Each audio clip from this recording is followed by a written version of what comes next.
Pour moi, c'est une des mesures phares, c'est de faire payer les gens qui sont censés payer. La priorité numéro 1, le réchauffement climatique. Comment en France maintenant on peut avoir des étudiants et des étudiantes qui font la queue pour aller manger ?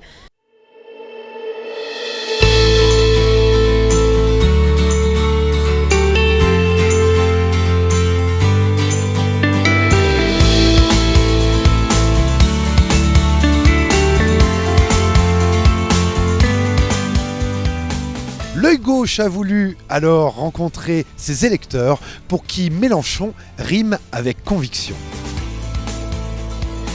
Est-ce qu'il y a une mesure ou un thème qui peut-être vous tient plus à cœur ? La 6ème République. La 6ème République. On passe à une 6ème République. C'est la 6ème République parce que nos institutions concentrent le pouvoir sur la personne du président. Et si on veut vraiment changer la société, il faut d'abord changer les institutions qui organisent la vie politique. Il y a cette constituante qui, pour moi, je trouve ça très intéressant. C'est quand même le truc réellement différent. Il arrive, il met en place une constituante. Et il est prêt à quitter le pouvoir si derrière il y a une nouvelle république qui est mise en place. Ça dit quand même beaucoup de choses sur le personnage et surtout, si je peux me permettre, le baratin que les autres peuvent raconter à son égard par ailleurs, quoi. Il faut faire quelque chose et il ne faut pas avoir peur de se dire on va changer de république, on va changer tout notre système. Ça a déjà été fait. Dans une France où d'aucuns, je dirais M. Zemmour, Mme Le Pen et le bilan de M. Macron cherchent à diviser les Français, notre réponse c'est la 6ème République. C'est plus les années 70 ou 80, on a fait du chemin, il faut avancer avec l'air du temps, quoi. Parce qu'un système comme le système capitaliste de notre époque, non seulement est incapable de se corriger, mais il vit des désastres qu'il provoque. Tant et si bien que les êtres humains doivent remettre de l'ordre dans tout ça. Voilà pourquoi le slogan est « Un autre monde est possible ». Il faudrait un changement radical de notre modèle économique en prenant en compte la priorité numéro 1, le réchauffement climatique. Oui, clairement, la bifurcation écologique, c'est quelque chose de fort dans son programme qui, je pense, qui nous rassemble tous les quatre ici. Il dit, M. Macron, c'est bien ce chemin qui doit être poursuivi. Le chemin de cette catastrophe permanente qu'a été son mandat. Si vous permettez à chacun de mieux manger, alors la machine se met à tourner. Ça crée des emplois, des petits bonheurs de toutes sortes. Et tous, vous pouvez faire des choix dans vos dépenses. Vous pouvez, parce que vous êtes mieux payés, choisir le bon manger. Le plan de bifurcation écologique fixe à l'horizon le plus rapide le retour à l'autonomie alimentaire de la France au détriment de l'agriculture chimique d'exportation.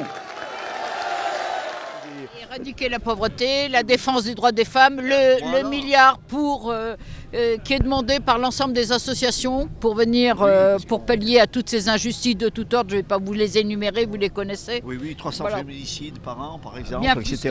Bien plus que ça, monsieur. La façon dont il présente la réforme des retraites avec 60 ans, et il a un argument qui est fort et qui rejoint les deux sujets, c'est si ne serait-ce qu'on payait les femmes le même prix qu'on payait les hommes, on règle déjà la moitié du problème financier qui est supposé être sur la table. Donc voilà. Le retrait de l'OTAN. D'ailleurs, on voit bien aujourd'hui l'importance que ça a. Voilà 10 ans que j'alerte sur tous les tons qu'il y aura un problème en Ukraine.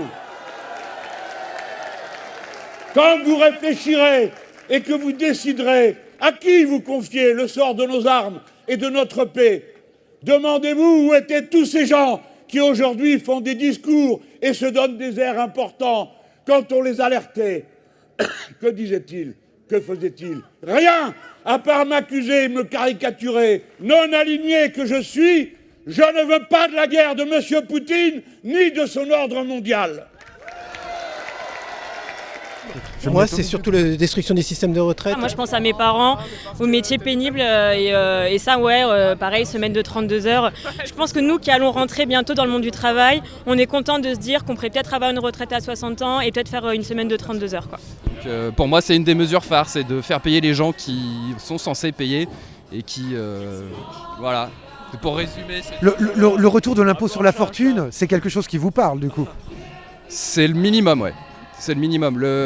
L'impôt sur la fortune, c'était déjà pas grand-chose quand il a été supprimé.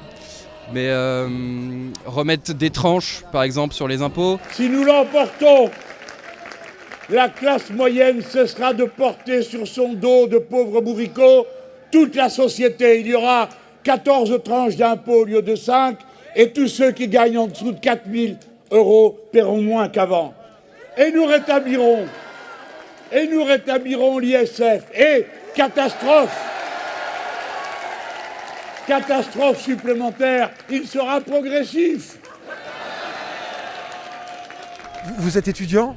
Oui, donc c'est quelque chose qui vous parle, une allocation de 1 000 € pour aider justement C'est sûr, ouais, je pense que ça permet de mener ses études comme on l'entend, sans avoir des pressions économiques, extérieures, de savoir est-ce qu'on va pouvoir faire 5 ans jusqu'au master ou est-ce qu'on va devoir travailler de côté.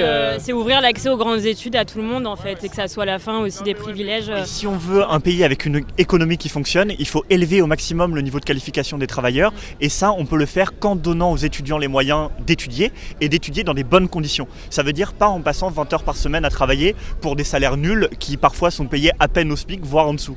On n'arrive même pas à subvenir correctement à nos besoins. Enfin, moi, par exemple, je suis boursière, je galère à la fin du mois où je mange très mal et on se restreint vachement.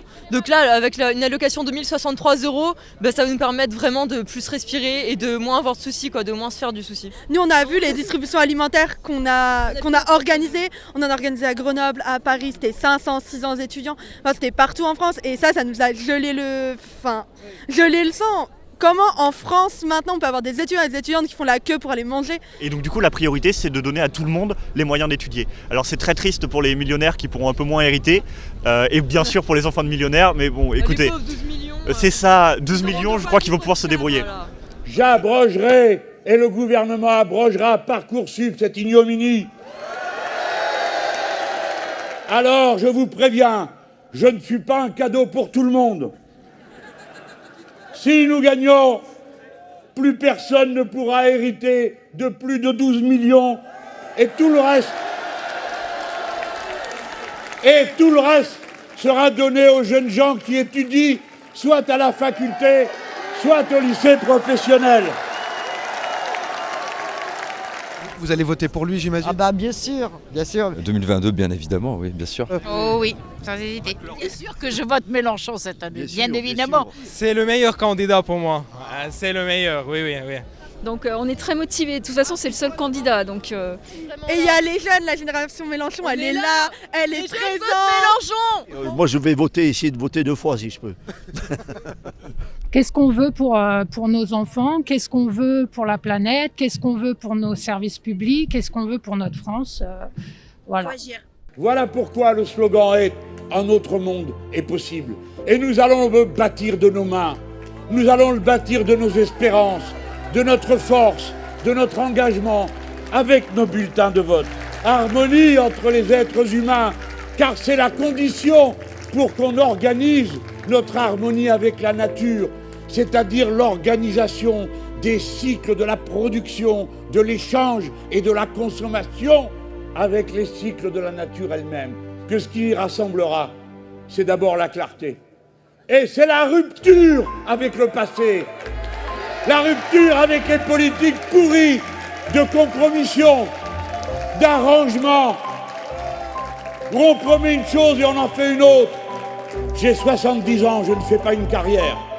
Je n'aspire plus qu'à un honneur, celui d'être le premier qui tiendrait parole à la tête de l'État.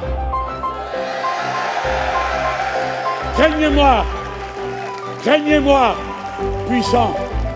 Un autre monde est possible. Dans l'univers entier, si les Français décident de changer la route de leur patrie, de nouveau, nous serons entendus. Changer le cours de l'histoire, changer le monde, en commençant par changer la France.